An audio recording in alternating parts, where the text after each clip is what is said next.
Podcast Las 7 leyes herméticas de Ricardo Martín Almada. Voz en off, Miguel Yegros. Episodio 4. Sexta parte 2. Sean todos bienvenidos. Luego, en el año 451 después de Cristo, se realizó un concilio extraordinario en Calcedonia, en el que se emitió un edicto para preservar las enseñanzas del primer padre de la Iglesia, de nombre Orígenes, 185-254 después de Cristo, que estuvieron en vigencia durante 400 años y tomaba la reencarnación como base de toda evolución espiritual. Decía Orígenes en sus enseñanzas: cada alma viene a este mundo reforzada por victorias o debilitada por derrotas de sus vidas anteriores.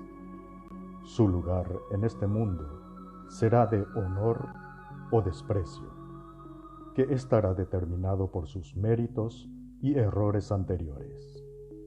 Su acción en la vida actual determina de la misma manera su lugar en la vida siguiente.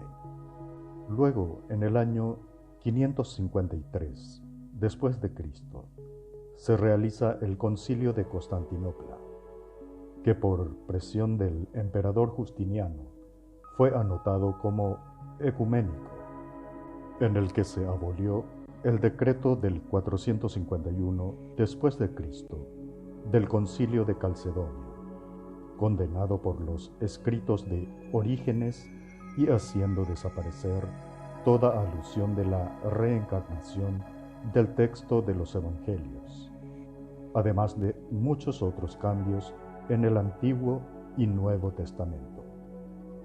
Una decena de libros de Orígenes desaparecieron sin dejar rastros. El Papa Virgilio fue coronado en el año 538 después de Cristo por la emperatriz Teodora, esposa de Justiniano, instigadora de la muerte de los dos papas anteriores que no se prestaron a sus pretensiones de abolir el decreto del Concilio de Calcedonia. Teodora muere en el 547 después de Cristo y el emperador Justiniano continúa su guerra a la Iglesia de Roma, organizando el Concilio de Constantinopla.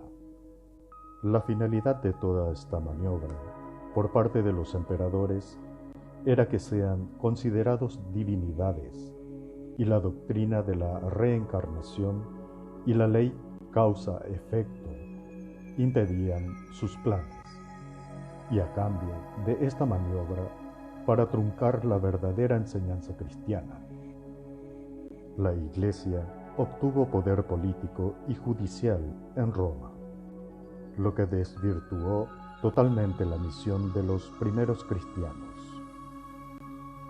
Previamente, Justiniano cambió a su antojo el derecho romano, lo que, con el poder otorgado a la Iglesia, dio como resultado la Inquisición, de los que muchos sabrán la cantidad de asesinatos que se hicieron utilizando para ello el nombre de Jesús.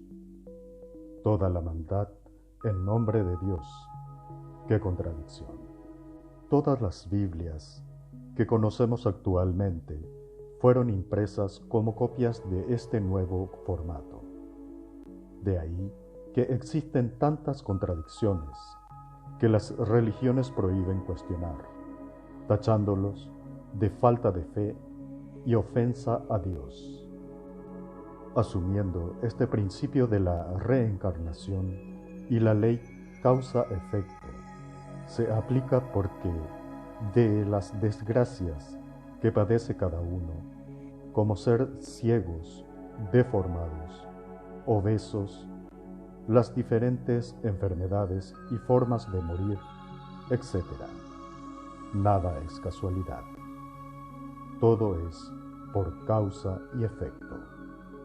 por esta eliminación de la reencarnación y otros cambios que se hicieron en la Biblia, es que no comprendemos por qué ocurren las cosas, culpando nuevamente a Dios, que presentando de esta manera parece un injusto caprichoso, y además, esto hace que nuestro ego esquema nunca acepte como suya la culpa de las situaciones, lo que le impide aprender la lección, modificar su comportamiento, que sería la causa del problema, para buscar nuevos efectos en su vida. El conocimiento es riqueza. Muchas gracias por asistir. Voz en off, Miguel Yegui.